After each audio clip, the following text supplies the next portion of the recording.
요한복음을 사복음이라고 해요. 사복음. 4권의 책이기 때문에 사복음이라고 그러고요. 그 다음에 마태, 마가, 누가 복음을 공관복음이라고 합니다. 이 공관이란 말은 함께 봤다 그런 얘기예요. 하나의 예수님의 행하시는 사역을 마태도 보고 마가도 보고 누가도 보고, 물론 이제 어떤 경우에는 다른 사람이 쓴 것을 이렇게 갖다가 인용한 것도 있긴 해요. 그런데 이제 관점이 좀 다르다는 거죠. 현장에는 없어도 관점이, 예를 들어서 예수님이 오병이어의 기적을 베푸시는데 마태, 마가, 누가, 요한복음에 다 기록이 돼 있어요. 5천 명을 먹이신, 이걸 우리가 보통 오병이어의 기적이라 얘기를 하잖아요. 근데 마태복음은 예수님의 왕되심을 드러내기 위한 책이기 때문에 그 관점이 좀 달라요. 마태복음 14장에 보면 좀 더 길게, 그리고 여기하고는 좀 다르게 다른 입장에서 이렇게 했다. 그 다음에 마가, 누가는 인간, 마가는 종으로 오신 예수님, 또 요한복음은 하나님으로 오신 예수님을 증거한 복음이기 때문에 이 관점이 좀 달라요. 근데 오병이어의 기적은 다 기록됐습니다. 마태, 마가, 누가, 요한복음에. 모든 예수님의 기적이 다 기록된 건 아니에요. 근데 여기 오병이어의 기적은 다 기록됐다. 그 말은 뭘까요? 이건 중요한 의미가 있는 기적이다, 그런 뜻이에요. 근데 오늘 요한복음에서 오병이어의 기적을 기록한 것을 보면 마태하고는 좀 달라요. 네. 마태복음 14장에서는 이 베세다라고 하는 그 들에 예수님이 가르치실 때 사람들이 막 몰려온 거거든요. 오늘 본문에 보면 유대인의 유월절이다. 유월절에 사람들이 모였다. 그렇게. 그러니까 사람들이 모이는 방법이나 또 장소라든지 그 시기, 어떤 경로를 통해서 기적을 일으켰나. 오늘 좀 다릅니다. 왜 그럴까요? 요한복음은 하나님이신 예수님을 증거하는 책이기 때문에 그렇다. 한번 보시죠. 1절. 그 후에 예수께서 갈릴리 바다 곧 디베아라 바다 건너편으로 가시네. 여기 이제 베세다 광야인데 이렇게 했어요. 큰 무리가 따르니 이는 병인들에게 행하시는 표적을 보미라라. 예수께서 산에 오르사 제자들과 함께 거기에 앉으시니 마침 유대인의 명절인 유월절이 가까우니라. 근데 전국에 흩어져 있던 유대인들이 이제 유월절이 명절이기 때문에 뭐 갔다 오고 그런 이제 경우가 좀 갈릴리니까요. 5절 예수께서 눈을 들어 큰 무리가 자기에게로 오는 것을 보시고, 거기 줄봅시다. 5절 빌립 줄거 놓으시고요. 그 다음에 밑으로 쭉 내려가서 8절에 보면 안드레, 이 두 사람이 여기 등장을 해요. 그러니까 5절에 보면 예수께서 눈을 들어 큰 무리가 자기에게로 오는 것을 보시고 빌립에게 이르시되, 빌립이 누군지 아시죠? 예수님이 처음으로 가서 말했던, 예수님이 요한복음에는 예수님이 처음으로 빌립을 부르셨어요. 빌립이 나다나엘로 가잖아요. 그 빌립에게 뭐라고 묻냐면, 우리가 어디서 떡을 사서 이 사람들로 몇 개나 먹게 하겠느냐, 이 사람들을 어떻게 하면 먹일 수 있겠느냐, 그런 얘기죠. 거기에 5천 명이면 사실은 여자 그리고 아이들은 뺀 거거든요. 그러면 최하 15,000명에서 18,000명, 많게는 아주 한 2만 명 정도 모였다고 보는 거예요. 네. 굉장히 많은 사람들이 모였는데 예수님이 빌립에게 물으시는 거예요. 이 사람들을 어떻게 먹이지? 근데 예수님의 의도적인 질문이었다. 그 뒤에 가보면 뭐라 그랬냐면 6절 이렇게 말씀하신 것은 친히 어떻게 하실 것을 아시고 빌립을 뭐라 그래요? 시험하고자 테스트하신 거예요. 어떻게 하실 것, 그 말은 방법이에요. 방법. 이미 예수님은 그들을 먹일 방법을 다 알고 계셨다는 거예요. 그리고 과연 빌립이 이 상황에서 어떻게 대답하시는가를 물으신 거예요. 네, 시험하신 거예요. 그런 거를 보면요. 우리에게 어떤 문제가 있다면 이미 하나님은 그 문제 해결 방법을 다 알고 계시는 거예요. 네. 그렇죠. 여기 보면 본인이 어떻게 행하실 것을 아셨다. 그 말은 이들을 어떻게 먹일 방법을 이미 알고 계신 거예요. 어떻게 이들을 먹일까 하는 예수님의 방법을 본인이 알고 계신 거죠. 그리고 빌립을 시험하신 거예요. 저는 그렇게 생각해요. 많은 경우에 우리가 인생 여정 살다 보면 이런 문제들이 와요. 네, 물질적인 문제, 또 인간관계 문제, 가정의 문제, 자녀의 문제. 그 문제가 왔다는 것은 이미 하나님 편에서는 문제 해결을 다 알고 계신 거거든요. 그렇죠. 하나님이 이스라엘 백성들 의도적으로 홍해가로 이끌고 의도적으로, 여기는 홍해고 뒤는 애굽이고 여기는 이스라엘 백성 의도적으로 홍해가로 예수님 그 하나님이 이스라엘 백성들을 인도하신 것은 홍해를 가르실 계획을 갖고 계신 거라고요. 홍해를 하나님이 가르실 계획을 하시고 여기 딱 데리고 오셨는데 백성들은 뭐 하죠? 두려워서 떨고 원망하고 불평하고 가짜 별 얘기를 다 하잖아요. 불합격이죠. 하나님이 홍해를 가르셨지만 백성들은 불합격. 똑같은 원리거든 지금요. 하나님은 그 많은 사람들을 지금 먹이실 계획을 예수님 자신이 갖고 계신 건데 빌립에게 물어본 거예요. 하나님 우리를 시험하실 때가 있어요. 그 문제를 가지고 과연 우리가 어떻게 반응하는가. 거기 보세요. 시험하신 거예요. 7절 빌립이 대답하되 각 사람으로 조금씩 받게 할지라도 200데나리온의 떡이 부족합니다. 그는 부족합니다.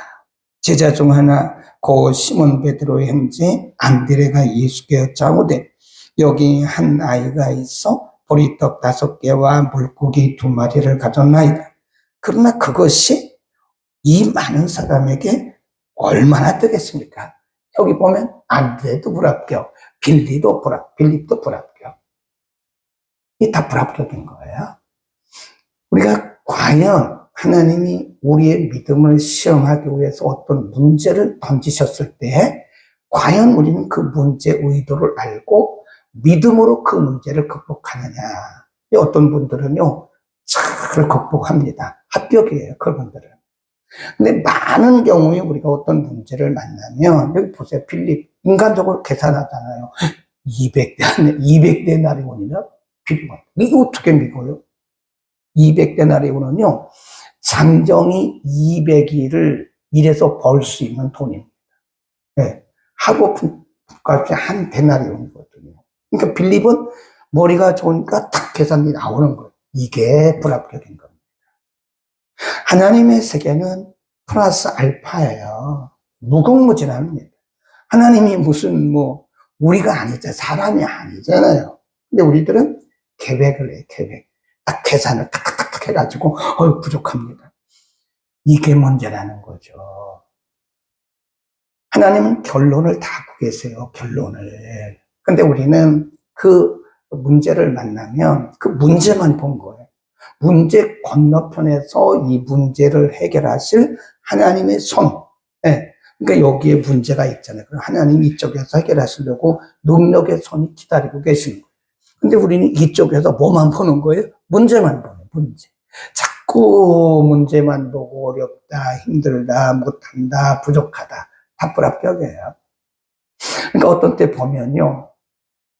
우리가 교회 전체가 다 불합격일 때가 있어요. 목사도 불합격이에요. 어떤 때는. 제가 그래서 깜짝깜짝 놀래. 내가 이번에 또 하나님의 시험에서 또 불합격했네.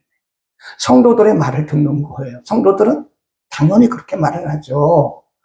목사님 이만큼인데 이거 부족합니다. 어떡하죠? 근데 그때 목사가 말하기를 아닙니다. 하나님은 전능하신 분이시기 때문에 할 수 있습니다. 우리 기도합시다. 이렇게 말해야 된다고요. 근데 때로는 저도 이 성도들의 말을 듣다가 휩쓸려가지고 불합격한 것이 한두 번이 아니에요. 모세가 여기는 홍해죠. 여기는 이제 애굽의 군대가 뒤를 추격하고 있죠. 그러니까 여기인데 이스라엘 백성들은 당연히 그 백성들이 무슨 믿음이 있겠어요? 그러니까 백성들이 모세에게 막 원망을 하고 돌을 8m를 하는 거예요. 그리고 뒤로 돌아가자 그러고 그럴 때 모세가 아유 돌아갑시다. 그래서 모세가 못됐죠. 모세가 하나님 앞에 기도하고 여러분 잠잠하십시오. 그때 모세는 하나님의 음성을 들은 거예요. 우리는 가만히 있읍시다. 하나님께서 하실 것입니다. 그 모세가 영적 지도자 맞아요.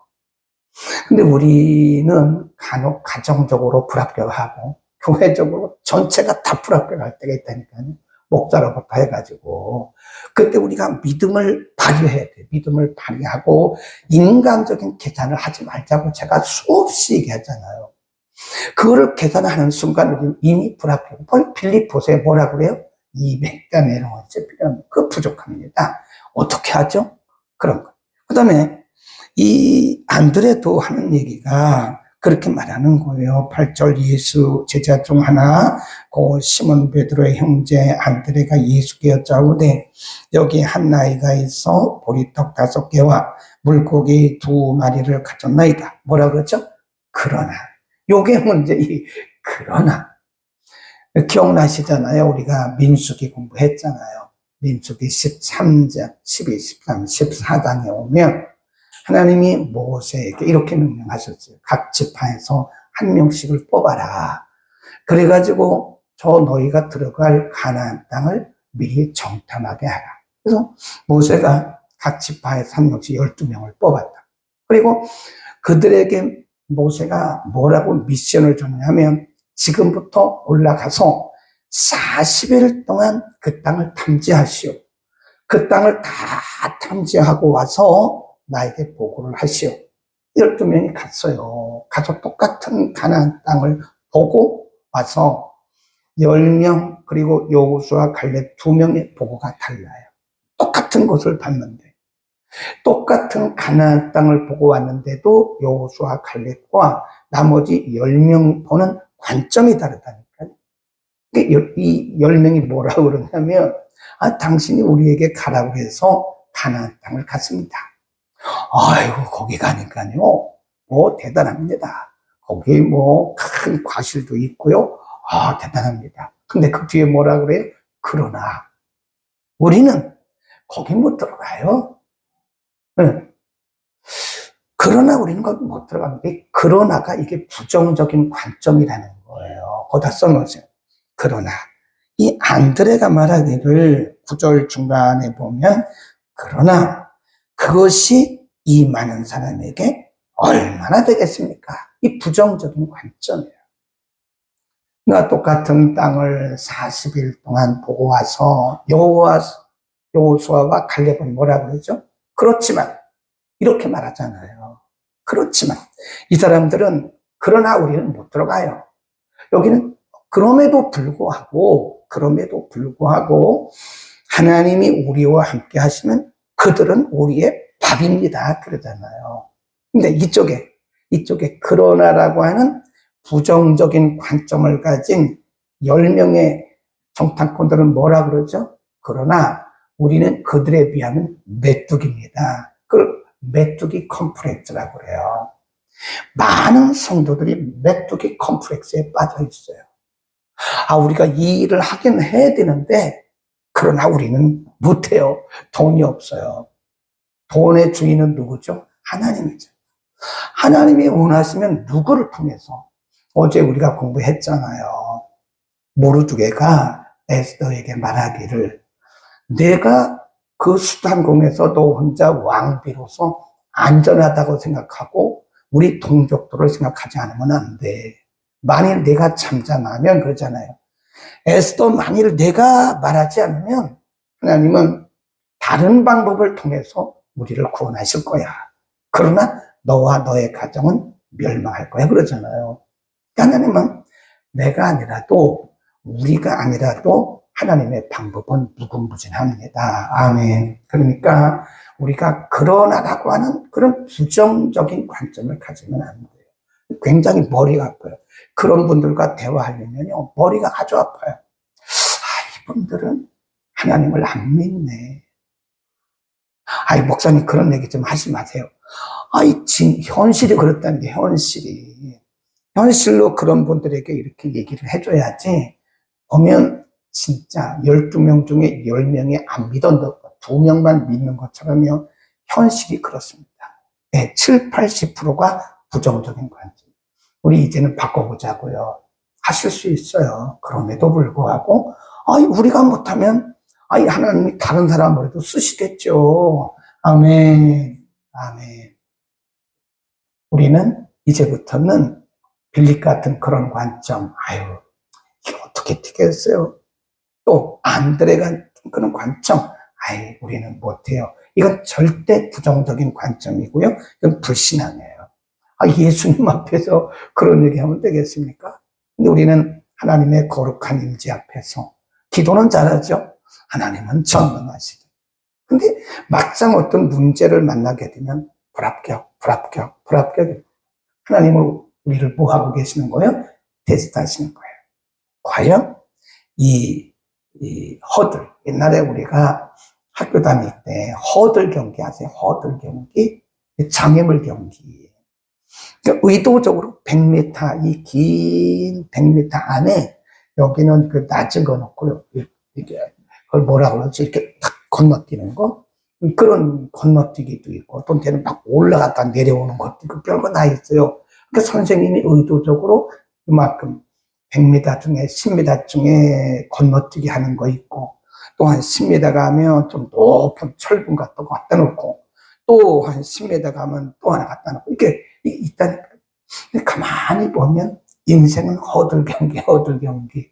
하나님이 그 허들, 그 장애물 하나하나를 통해서 우리의 믿음을 이렇게 달아보시는 거. 너 믿음 많이 자랐구나. 하나님이 우리를 그때 이제 칭찬하시는 거죠. 믿음이 많이 자랐구나. 내가 전에는 이 문제 만나면 막 불안해하고 불평하고 또 막 우왕좌왕하고 그랬는데 이번에 보니까 믿음이 많이 컸네. 하나님이 우리를 보시며 칭찬하시는 거. 많이 컸구나. 그 조금 더 높이시는 거. 이제는 이것도 넘을 수 있어? 하나님이 우리에게 너 이것도 넘을 수 있겠어? 하나님이 조금 더 이제 높은 걸 놓으시는 거예요. 이 초신자들에게는 그런 거 안 주십니다. 그런 문제 안 주세요. 그래도 우리 같이 좀 성숙한 이들에게는 하나님은 우리를 믿으시기 때문에 너 이 정도 넘을 수 있겠지? 그리고 하나님 높은 걸 놓는다고요. 우리가 그를 벌쩍 뛰어넘어 보세요. 뭘로? 믿음으로. 어제 우리 이 담을 뛰어넘는 이게 얼마나 큰 믿음인데요. 하나님을 의지하는 믿음과 하나님을 의지하는 그 믿음으로 내가 적진에 뛰어들고 그리고 담을 뛰어넘는다. 이게 참 멋있어요. 우리의 믿음이 너무 소극적이에요. 네, 너무 소극적. 그래서 모든 문제가 없으면 하나님이 우리를 축복해 주셨다. 그건 초신자의 믿음이에요. 성숙한 자의 믿음의 행로에는요, 많은 허들들이 있습니다. 병에 걸리기도 하고, 질병이 없는 사람이 어디 있어요? 믿음이 없어서 기도 안 해서 병 걸렸다. 그런 얘기 하지 마세요. 암 걸린 목사님들도 많고요. 그거 다 극복합니다. 우리에게 믿음이 있으면 그 허들을 다 넘어가요. 하나님 보시고, 좋다. 하나님 박수 치고, 그래. 하나님 막 박수 치시는 거예요. 우리가 허들 경기할 때 막 뛰어넘으면 부모들이 뒤에 있다가 막 응원하잖아요. 야, 잘한다. 박수 치잖아요. 저 뒤에 있다 선생님이 합격. 그리고 상을 주잖아요. 가만히 보면 우리 인생도 그런 것 같아요. 우리가 믿음으로 쭉쭉 훌쩍 넘어가면 우리 지체들이 보면서 야, 권사님 답다. 장로님 답다. 목사님 답네. 이런다니까요. 그런데 어떤 문제를 만나서 기가 팍 죽고, 나는 교회를 옮겨야 되겠어? 나는 교회를 못 나오겠어? 나는 시험. 이러면 사람들이 볼 때, 저분은 권사였어? 저분이 장로였어? 저분이 목사였어? 저분이 전도사였어? 이런다니까요. 그러니까 우리는 인생은 허들 경기예요. 아멘. 하나님이 우리를 보시고 박수를 막 치신, 그래, 더 해봐, 조금만 더, 조금만 더, 이런다니까. 하나님의 음성을 들읍시다. 거기 보면 어차피 먹이시는 것은 예수님이 먹이십니다. 10절 예수께서 가라사대 이 사람들로 앉게하라 하신대 그곳에 장기가 많은지라 사람들이 앉으니 수요가 5천쯤 되었더라. 예수께서 떡을 가져 축사하신 후에 앉은 자들에게 나눠주시고 고기도 그렇게 저희의 줄굽시다 원대로 주셨다. 먹고 싶은 대로 먹어라 그 말이에요. 그리고 13절에 보면 12바구니에 찼더라. 하나님의 역사는요 풍성하게 공급하시는 하나님. 써놓으세요. 공급하시는 하나님. 하나님은 언제 어디서나 우리의 필요를 공급하시는 분이시다. 이 기적을 베푸신 예수 그리스도의 목적이 있어요. 하나님이 오늘 우리에게 기적을 베푸실 때는 그것이 우리의 기도의 결과가 아닙니다. 하나님의 의도예요. 물론 우리가 볼 때는 우리가 기도했기 때문에 기적이 나타난 것처럼 보이지만 그렇지 않습니다. 그건 사람이 보는 입장이고 하나님의 입장에서는 의도된 일. 그러니까 시간도 어떤 것은요 굉장히 빠르게 기적이 일어나고 어떤 것은 길어요. 네, 어떤 것은 아브라함 보세요. 아브라함은 15년 만에 이루어졌다니까요. 예, 요셉은 13년 만에 이루어졌어요. 그러니까 우리가 어떤 것은 기도해도요, 막 10년, 15년, 그 믿음이 부족해서 그런 거 아니에요. 하나님의 의도된 시간입니다. 그래서 기적이 일어날 때는 하나님의 의도된 계획과 목적이 있다는 거예요. 내가 기도해서 우리가 기도해서 기적이 나는 것은 아닙니다. 우리가 볼 때 그렇게 보일 뿐이지 기적은 우리가 기도했기 때문에 오는 것이 아니라 하나님의 의도된 계획이다. 그러면 예수님께서 이 기적을 베푸시는 과정에서 빌립도 불합격, 안드레도 불합격했지만 여기는 그럼에도 불구하고 예수님의 의도된 목적이 있다. 그럼 뭘까요? 예수님은 오병이어의 기적을 통해서 무엇을 의도하셨을까요? 먹이시는 것? 그거 아니에요. 그 뒤에 가보면 예수님께서 이 기적의 의도를 말씀하셔요. 왜 예수님이 5,000명을 먹이셨는가? 오병이어의 기적을 먹이셨는가? 사람들에게 배고픔을 채워주신 것도 있지만 내일 본문에 보면 생명의 떡, 내가 생명의 떡이다. 내가 생명의 떡이다. 사람이 누구든지 나를 믿어야 산다라고 하는 생명의 떡이신 예수님을 우리에게 보이신 것이다 하는 거예요. 그래서 우리가 이제 거기 물론 모였던 2만 명, 이 사람들은 뭐 대부분 믿음이 없는 사람들이고 어린아이 같은 사람들이죠. 그러니까 예수님의 의도를 알겠어요? 모르시죠. 그러니까 이 사람들이 와서 환호를 하면서 이 사람들이 예수님을 뭐 삼으려고 그래요? 임금 삼으려고. 예수님이 기적을 통해서 의도하신 것은 내가 생명의 떡이라는 것을 보이기 위한 것이었는데 그 여기 모였던 2만 명은 배가 부르니까 사람들은요 이 배부른 것을 채워주면 다 좋다고 그래요. 여기 있는 사람들도 먹여주니까 이 사람들이 그 다음 보세요. 마지막 절 보세요. 15절. 그러므로 예수께서 저희가 와서 자기를 뭘로? 억지로 먹여줬으니까 배부르니까 빵 문제를 해결해 줬으니까 억지로 잡아 임금 삼으려는 줄을 아시고 다시 혼자 산으로 떠나가셨다. 피하셨다. 그래서 보면 예수님은요 큰 기적을 베푸시고 나서는 항상 조용히 빠져나가세요. 그 자리를 피하십니다. 거기 계시면 많은 사람들이 예수님의 기적의 의도를 몰라요. 그러니까 엉뚱한 일들이 있으니까 그런 거죠. 오늘날도 어떤 분들을 통해서 하나님이 기적을 베푸세요. 그건 내가 믿음이 좋아서 그런 거 아닙니다. 여러분 착각하지 마세요. 내가 능력받아가지고 능력이 누구에게서 왔는데요? 하나님의 능력인데, 근데 사람들이 내가 능력받아서 자꾸 자기를 내세워요. 그거 하나님의 영광을 가리우는 거. 뭘 내가 한 거예요? 그게 하나님의 능력이지. 하나님이 하신 거지. 하나님이 하시면요, 어떤 사람을 통해서든지 누구라도 하나님이 그렇게 쓰실 수가 있어요.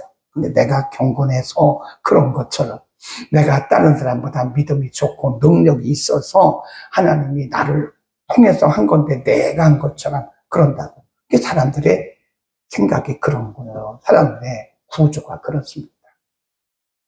많은 사람들이 거기서 넘어져요. 저는 그런 사람들을 많이 봤어요.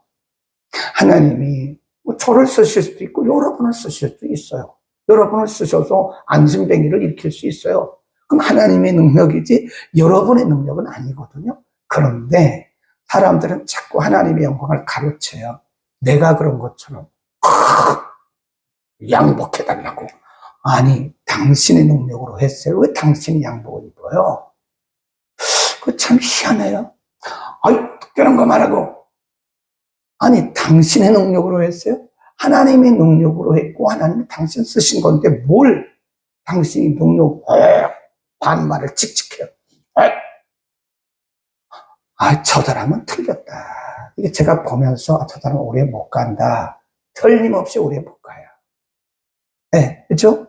하나님의 영광을 가로챈 거거든요. 그럴 때 빨리 피해야 돼요. 아이고, 제가 한 게 아니고요. 하나님의 능력입니다. 이렇게 말해야 되는데, 또 오세요, 또 오세요. 내가 기도하면, 내가 안수하면 낫습니다. 뭘 당신이 안수하면 나아요, 그게. 하나님의 능력이지. 근데 우리는, 그거 참 되지 못하는 부분이 많아요. 제가 이렇게 많은 분들을 보거든요. 근데 한때, 하나님이 굉장히 능력으로 쓰셨던 분들이 오늘날 보면요, 흔적도 없어요. 왜 그럴까요? 그 사람들 괜히 더 있으면 하나님의 영광 가르치고 복음 가리우기 때문에 하나님의 은사를 가져갔어요. 은사는 그게 영원한 게 아니에요. 은사는 우리에게 주신 사명을 감당하라고 주신 뭐죠? 수단일 뿐이에요. 수단. 농부가 농사를 지려면 뭐가 필요하죠? 연장이 필요하잖아요. 연장. 그 연장으로 주신 거예요. 가서 농사 지으라고 하나님이 연장을 주신 건데, 우리는 농부가 연장을 통해서 연장이 능력 있는 게 아니잖아요. 농부가 준 거죠. 그런 것처럼 하나님이 우리를 통해서 일하신 거기 때문에 우리가 하나님의 영광을 가로채면 안 돼요. 그러니까 능력 사역하다가 마지막에 불행한 사람을 수없이 많이 봤습니다. 제가 은사 사역하지 말라고 그래요. 은사 사역하다가 그 종말이 불행한 사람을 저는 눈으로 똑똑히 봤습니다. 왜 그럴까요? 하나님의 영광을 가르쳐서 그래요. 은사 사역 아무나 하는 거 아닙니다. 하나님이 뭐 능력 주시면 할 수 있는 건데, 내가 뭐 은사자라고, 무슨 은사자예요? 하나님이 그를 통해 쓰시는 거죠. 근데 우리 한국 분들은 속아요. 저분은 은사자야. 저분한테 가면 능력 받는데 가서 머리 뒤밀고 막 이래요. 속으로 똑같은 사람들이구나. 하나님은 누구를 통해서 하신 거예요.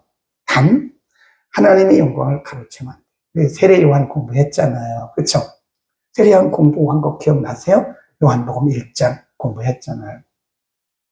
사람들이 요단강에서 세례를 막 주니까 사람들이 막 몰려와서 당신이 메시아요? 아니에요. 그럼 당신이 그리스도예요?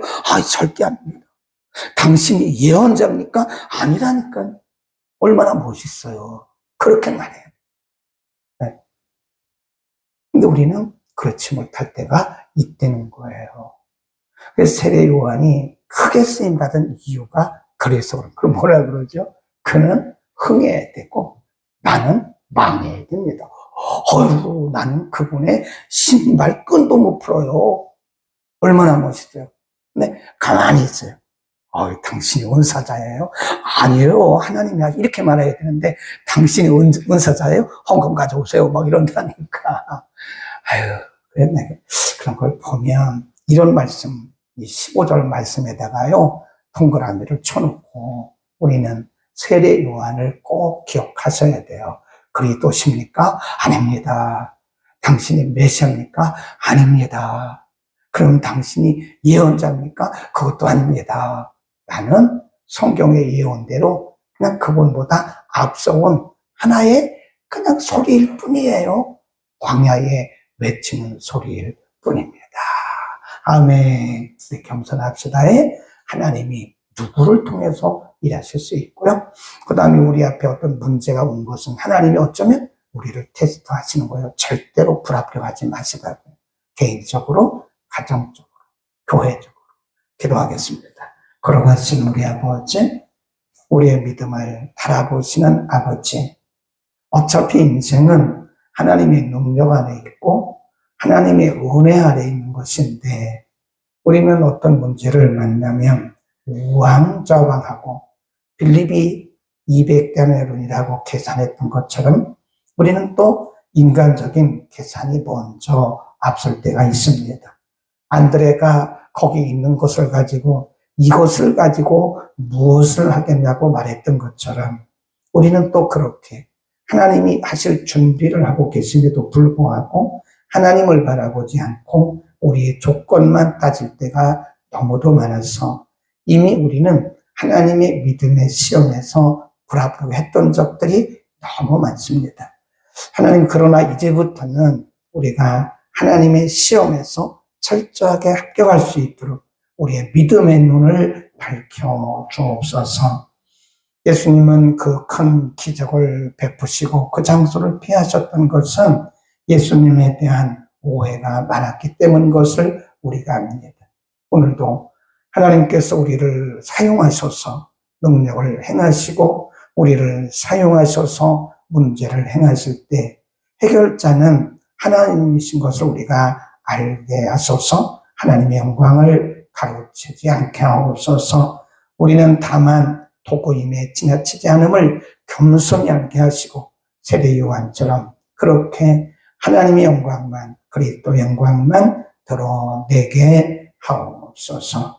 예수 그리스도의 이름으로 기도드립니다. 아멘.